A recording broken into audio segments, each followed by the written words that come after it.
Lur, selamat datang di Ngidul Ngalebu Film Cadela. Di pagi hari buka jendela, jendelanya ditutup oleh teralis, muka manis seperti gula, tapi sayang, mulutmu seperti iblis.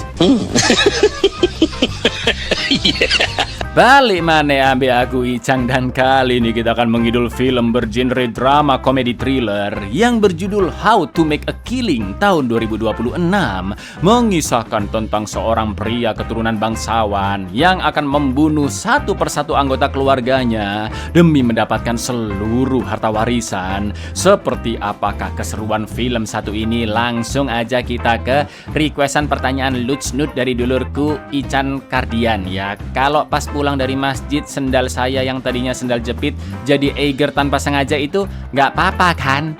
Nggak apa-apa lur, nggak apa-apa. Paling nanti dicelup-celupin ke neraka. Monggo skecaaken. I'm back, kid.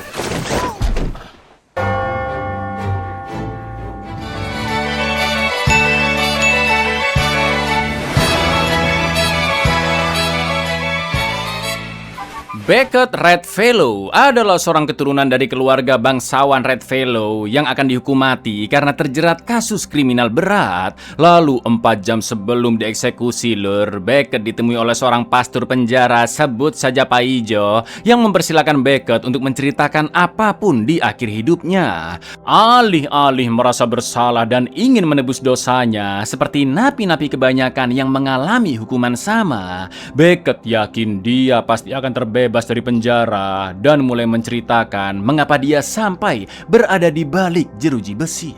Get up. You got a visitor. Look alive. This may be the last opportunity you have to speak to anyone. It's a tragedy, and it doesn't even start with me. Semua berawal dari ibu kandung Beckett, yaitu Mary Redfellow, salah satu dari pewaris kekayaan keluarga Redfellow. Di umur Mary yang ke-17, harta keluarganya jika ditotal-total kira-kira mencapai 19 miliar dolar Amerika. Miliar dolar lur, kita kerja 1000 tahun aja juga nggak nyampe angka segitu kayaknya. Mereka memiliki rumah kastil besar yang super mewah di kota Huntington, New York. Namun di umur yang ke-18, Mary Hamidun dengan seorang pemain musik selo, sebut saja Tukiman, yang bukan dari keluarga terpandang. Mary Redfellow, longtime resident of Hunt. I have to go right now. Okay. You can either get rid of it or do what you like, but not here. Mengetahui Mary yang Hamidun, sang ayah White Law pun memberi 2 pilihan. Pertama, Mary mengabsorbi bayinya dan melanjutkan hidup seperti biasa. Atau yang kedua, Mary harus angkat kaki dari rumah dan dicoret dari kakak jika tetap ingin merawat bayinya. Mary pun akhirnya memilih opsi kedua dan tinggal berdua dengan Tukiman di kota Belleville. Namun sayang, Tukiman meninggal karena serangan jantung lur, akibat syok melihat Mary yang melahirkan Beckett. Mary akhirnya kerja banting tulang sendirian untuk menghidupi dirinya dan membesarkan Beckett. Singkat cerita, ketika Beckett sudah mulai mengerti, Mary pun menceritakan tentang keluarga besar mereka, termasuk Mary yang diusir dari rumah, namun hak waris masih mereka miliki. Sang kakek yaitu White Law telah mengatur berkas-berkas waris agar seluruh kekayaan keluarga Redfellow bisa diturunkan ke pewaris tertua berikutnya.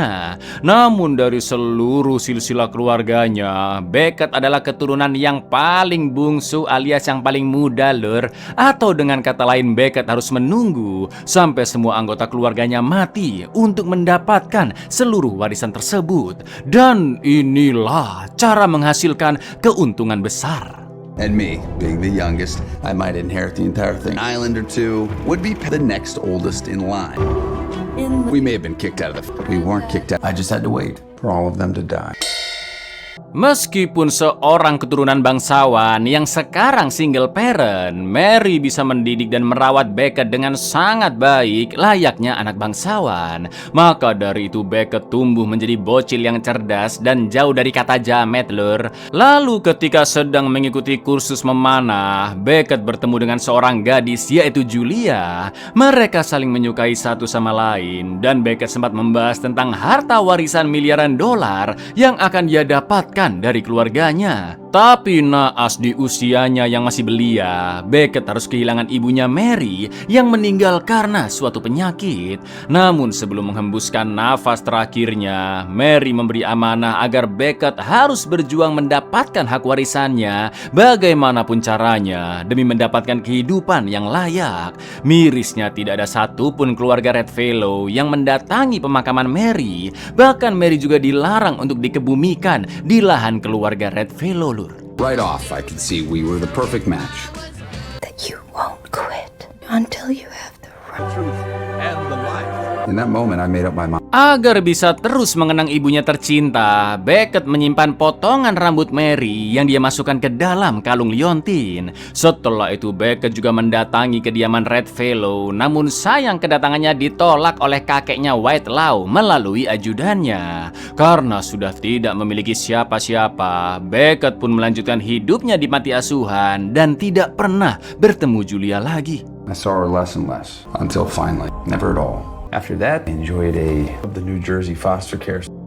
Ketika sudah dewasa, Beckett pun kerja di sebuah toko jas dan secara kebetulan Julia mampir ke tokonya untuk memesan baju. Mereka sangat terkejut dan bahagia karena sudah terpisah selama bertahun-tahun lamanya.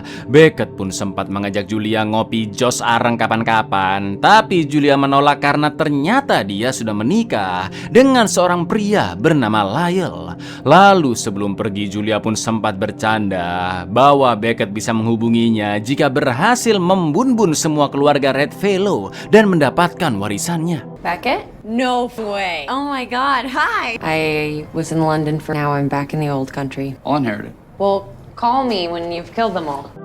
Setelah itu Beckett terpaksa resign karena posisinya akan diambil oleh anak pemilik toko. Kini Beckett pun sudah memantapkan hatinya untuk melakukan amanah sang ibu Mary, yaitu mendapat kehidupan yang layak dari warisan Redfellow. Maka dari itu Beckett akan membunuh keluarga Redfellow satu persatu dan totalnya ada 7 orang yang masih hidup hingga Beckett menjadi keturunan satu-satunya. Karena keluarga Redfellow sangat terkenal, tidak sulit bagi Beckett melacak saudara-saudaranya seperti sepupunya Taylor yang usianya tidak jauh dari Beckett, dan dia pun menyusup ke pesta yang diadakan Taylor dengan mudah. Lalu di tengah keramaian pesta, saat Taylor balik ke kapalnya dalam keadaan kobam, Beckett sudah bersiap dan langsung mengikat kaki Taylor ke tali jangkar lalu menceburkan jangkar tersebut. Low ethanol in the end. Oh, fucking Baywatch. Who are you? I'm Beckett. Di pemakaman Taylor, Beckett bertemu omnya yaitu Warren alias ayah dari Taylor. Mereka pun berkenalan dan ngobrol ngalor ngidul di warkop. Lalu Warren membahas Mary yang berani menghadapi ayahnya Whitelaw saat berusia 18 tahun dan juga bisa hidup sendiri merawat Beckett. Warren pun meminta maaf karena seharusnya dia bisa membantu Mary dan Beckett selama ini. Maka dari itu Warren memberikan posisi untuk Beckett di kantornya, menggantikan Taylor yang sudah meninggal. Jelas Beckett pun menerima tawaran Warren, padahal awalnya Beckett mendekati Warren agar bisa membunuhnya, ya kan? I should have kept in better touch. Been part of her life, part of yours. We got Taylor's spot downstairs. Keep your head down. This was never the plan, but I did need a... Target Beckett selanjutnya adalah Noah Redfellow, seorang seniman yang nyentrik. Beckett pun mendatangi pameran karyanya Noah dan mengaku sebagai fansnya, juga memperkenalkan diri sebagai sepupu Noah. Setelah ngobrol-ngobrol, Beckett pun diajak melihat-lihat ke tempat Noah mencetak karya-karya fotonya sendiri. Lalu Beckett juga bertemu pacar Noah bernama Ruth dan mereka pun makan malam bersama. Akan tetapi topik obrolan Ruth dan Beckett terlihat lebih nyambung dibanding ke Noah. David Copperfield. Never meant to publish on having a virgin on. Cool. Okay. Bye. We'll text you. All right. Ketika diajak makan malam bareng lagi dengan circle-nya Noah termasuk Ruth, diam-diam Beckett menyusup ke ruangan cetak foto. Di sana Beckett akan membuat peledak sederhana dengan mencampurkan cairan belerang dan kalium klorida ke cairan pemroses foto. Juga menyeting detonator sederhana dari pecahan lampu bohlam jika dinyalakan. Namun tiba-tiba Noah datang dan Beckett pun mengaku jika dia ingin mengambil salah satu karya foto Noah, dan untungnya Noah tidak curiga sama sekali, lur. Lalu ketika acara makan malam selesai, Beckett yang mulai menyukai Ruth sengaja meninggalkan mantelnya agar Ruth mau menemuinya kembali untuk mengembalikan mantel tersebut. Sementara itu di ruang foto, bom akhirnya meledak tepat setelah Noah menyalakan lampunya. I'm sorry. Couldn't help myself. You just had to have it. So you're trying to get me alone. 8 minutes later. Beckett berhasil mengeksekusi anggota keluarga Redfellow yang kedua. Dan meski pembunuhannya sudah rapi, lur, seolah-olah Noah tewas bundir karena salah pilih cairan, namun Beckett mulai dicurigai oleh 2 agen FBI karena 2 anggota keluarga Redfellow meninggal dalam waktu yang cukup berdekatan, namun tidak ada bukti yang benar-benar mengarah ke Beckett. Is it Beckett? Yes. I'm Agent Penfield. I'm with the FBI. Die like this in a row. The Bureau has protocols. Di kantornya Beckett sukses mendapat jabatan yang lebih tinggi. Namun suatu hari tiba-tiba Julia mendatanginya sebagai klien perusahaan tersebut dan meminta pinjaman uang dalam jumlah besar ke Beckett untuk membantu perusahaan suaminya Lyle yang terlilit hutang. Terlihat Julia yang berusaha menggoda dan dia pun sempat mengambil kunci rumahnya Beckett, lur. Lalu sebelum pergi Julia pun berkata jika dia mengetahui tentang rencana Beckett yang sudah membunuh Taylor dan juga Noah. I need a loan. Know how bad the bleeding had got. He never told me. What did you have in mind? I don't know. Maybe something under the table. Taylor? Noah? I wonder who's next. Target Beckett selanjutnya adalah Stephen Redfellow yang berprofesi sebagai pastor. Namun kali ini agar misinya tidak terendus oleh FBI, Beckett akan membuat seolah-olah pelakunya adalah musuh dari Stephen. Karena Stephen pernah terlibat pencucian uang di 2 negara dan rekan bisnisnya juga telah menuntutnya lewat jalur hukum atas sebuah kasus. Cara Beckett yang sekarang, lur, adalah dia akan menyamar menjadi seorang jurnalis yang mewawancarai Stephen di ruangannya lalu menuangkan racun di minuman. Ketika Stephen sedang menjelaskan salah satu foto, Beckett berhasil mendapat kesempatan untuk menuangkan racun. Akan tetapi Beckett hampir jadi sasaran empuk pedang katananya Stephen, lur, karena Stephen tahu Beckett adalah jurnalis abal-abal. Beckett pun akhirnya mengaku jika dia adalah ponakannya Stephen yang alhamdulillahnya mereka pun malah akrab dan Beckett dipersilahkan untuk pulang. Lalu setelah menenggak minuman beracun itu, tak lama kemudian Stephen pun tewas. That's me and the president of Panama. Good friends. Come on, let me hear it. Your what? What do you want? The truth. Let that shit out. I'm your cousin. You're not writing a hit piece. You're not that guy. If you have too much of the stuff, you might have a massive Beckett kembali bertemu dengan Ruth dan mereka sepakat untuk masak-masak di rumah Beckett nanti malam. Namun setelah beli sembako, sesampainya di rumah Beckett pun sangat terkejut karena tiba-tiba ada Julia yang sudah menunggu dan dia bisa masuk dari kunci yang sebelumnya dicuri, lur. Julia memberitai bahwa suaminya sudah bangkrut total, maka dari itu dia butuh pinjaman dana dari perusahaan tempat Beckett bekerja. Selain itu Julia juga bertanya apakah Beckett sengaja membunuh saudaranya satu persatu demi mendapatkan warisan agar bisa bersama Julia. Akan tetapi Beckett tidak merespon meski Julia terus menggodanya. Dan karena Ruth sudah datang, Beckett pun terpaksa mengusir Julia lewat pintu belakang. How did you get my apartment? I took a key right in front of you. We're flat broke. My husband lied to me for years and he's an absolute coward. I like it, sorry. I'm sorry. What the hell? We all gotta have a dream, right? I get it, but... Setelah membunuh 3 orang, kini Beckett mengincar salah satu budenya ketika beliau sedang enjoy di spa. Seperti biasa, Beckett menyamar sebagai petugas spa yang memberikan fasilitas pemutihan gigi gratis dan bahan bakunya sudah diganti, lur. Tantenya itu pun bisa dibunuh dengan sangat mudah, meski sistem keamanan rumahnya benar-benar ketat. Setelah itu, Beckett mengeksekusi omnya yang lain yang merupakan pilot pesawat akrobatik dengan menyamar menjadi stafnya dan memberikan kopi berisi obat tidur yang sangat kuat. Lagi enak-enak akrobatik malah ngantuk. She heard about the death and got a laser base in all 4. But how could I quit now? I mean, not even one had been investigated. We're offering complimentary teeth. Where's my coffee, by the way? Nope. Get ahead of some goddamn. This guy owned the National Air and Space. You are very. Karena karirnya semakin melejit, Beckett pun membeli rumah yang lebih mewah. Dia tinggal berdua bersama Ruth dan berencana akan segera bertunangan. Di lain sisi, Beckett memutuskan untuk mengurungkan niatnya mendapatkan warisan karena dia tidak akan tega membunuh omnya Warren yang telah memberinya pekerjaan, merubah hidup Beckett seperti sekarang, dan juga selalu bersikap baik kepadanya. Tapi naas pada suatu siang di kantor, Pak Warren pun meninggal karena terkena serangan jantung, lur. God damn! Call an ambulance! At the end of the day, the only job that pays. But here I am, 1 years old, visitor I got all day. Dengan ini hanya tersisa satu Red Fellow lagi, yaitu sang raja terakhir alias kakeknya Whitelaw, sosok yang dulu mengusir ibu kandung Beckett. Lalu di hari H pertunangannya dengan Ruth, Beckett pun sangat terkejut karena tiba-tiba mendapat undangan makan malam dari Whitelaw di kediaman Red Fellow. Beckett berencana datang ke sana, namun Ruth mengingatkan agar segera pulang sebelum jam 7 malam agar tidak terlambat acara tunangannya mereka, ya kan?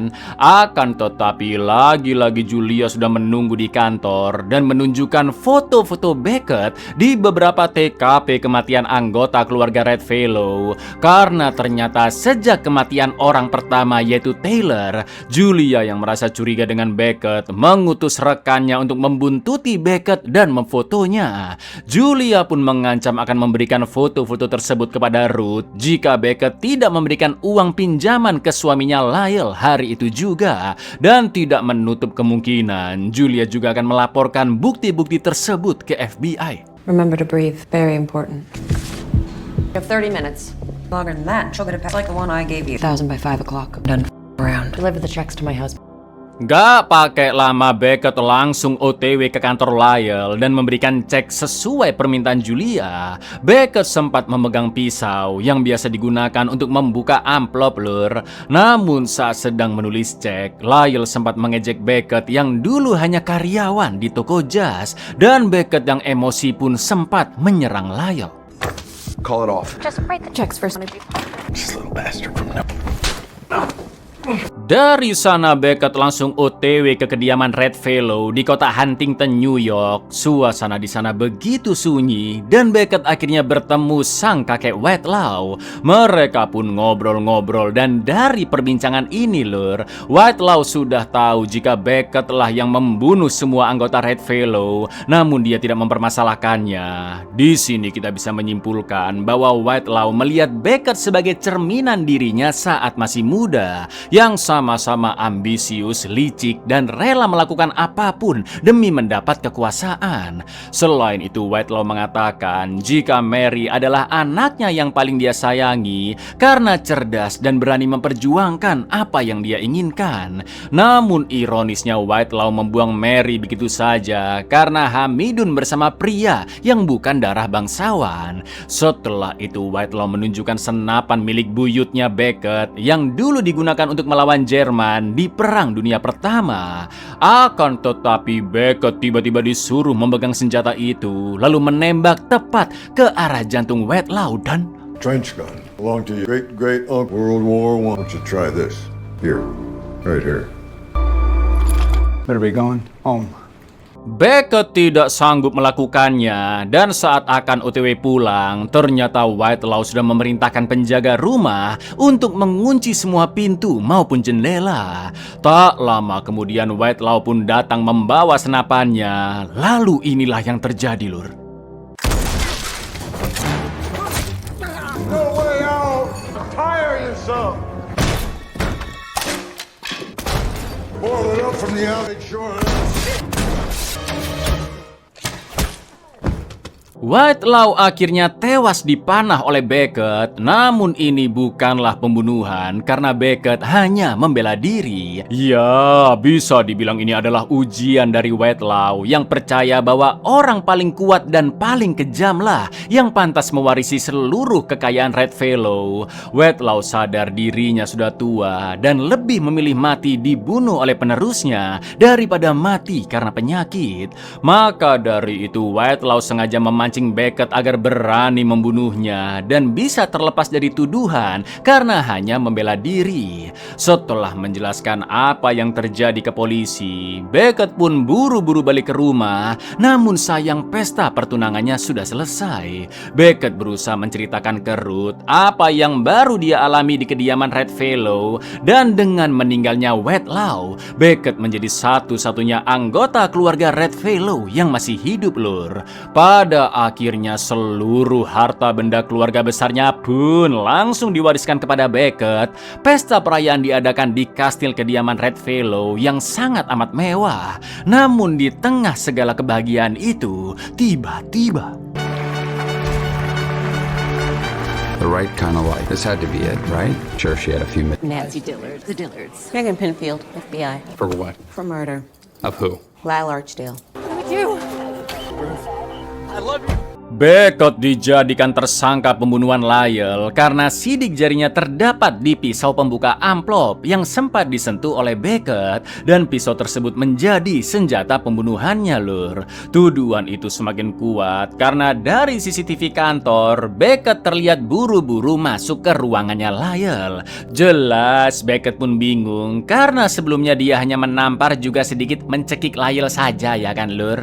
Lalu di pengadilan, Julia pun mengaku bahwa dialah yang pertama kali menemukan suaminya terkapar di ruangannya. Selain itu, Julia mengatakan jika dia sebenarnya mencintai Beckett dan selama ini Beckett juga mencintai Julia. Padahal Julia lah yang terlihat sangat terobsesi mendapatkan Beckett, sedangkan Beckett hanya mencintai Ruth. Mendengar pengakuan Julia, Ruth yang merasa sakit hati dan kecewa pun pergi meninggalkan ruang sidang, apalagi Beckett adalah seorang kriminal.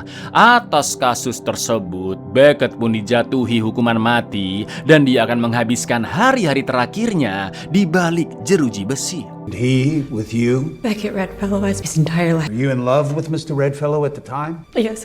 He estimates 506 and 550. And we've heard Never thought he would do something like Sorry.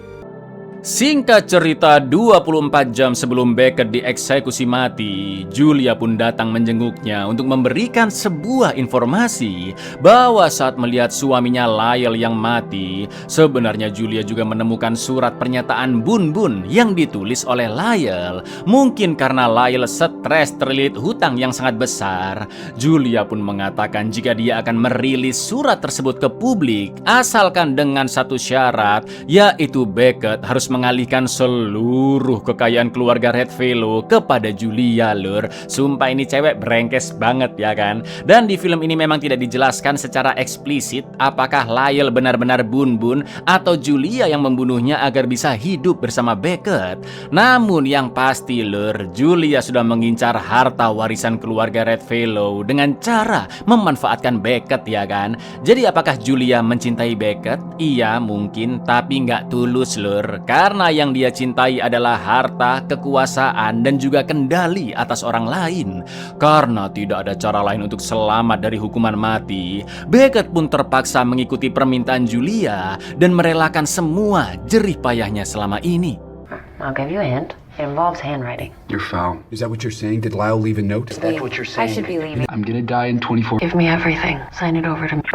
Setelah menandatangani semua berkas untuk mengalihkan seluruh kekayaannya ke Julia, Beckett yang sudah pasrah meminta pihak penjara untuk mendatangkan seorang pastur, yaitu Pak Ijo. Scene pun kembali ke awal film, di mana Beckett menjelaskan seluruh cerita hidupnya yang mengejar warisan keluarga Redfellow dan berakhir menjadi tragedi. Namun setidaknya Beckett sudah tenang karena Julia pasti akan merilis surat bunbunya Lyle sebagai bukti bahwa Beckett tidak bersalah dan membebaskannya dari penjara.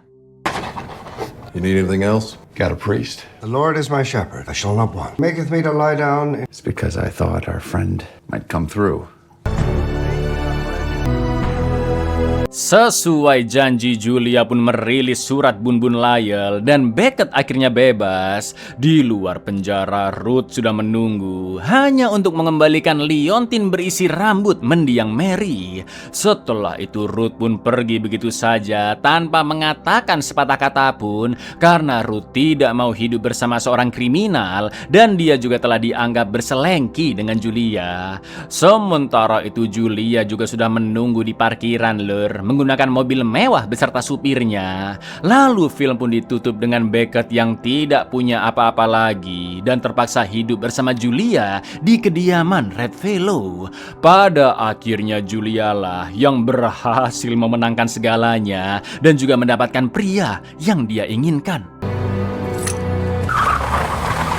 Alright. I told you this is a tragedy. It's not about me. If you turn your head, you can make that voice go down to a whisper. Buyar, keserakahan bukan tentang kurangnya harta, tapi karena tidak pernah merasa cukup, lur. Seperti quotes dari Om Jim Carrey, aku berharap semua orang bisa kaya dan terkenal agar mereka tahu itu bukan jawabannya. Assalamualaikum.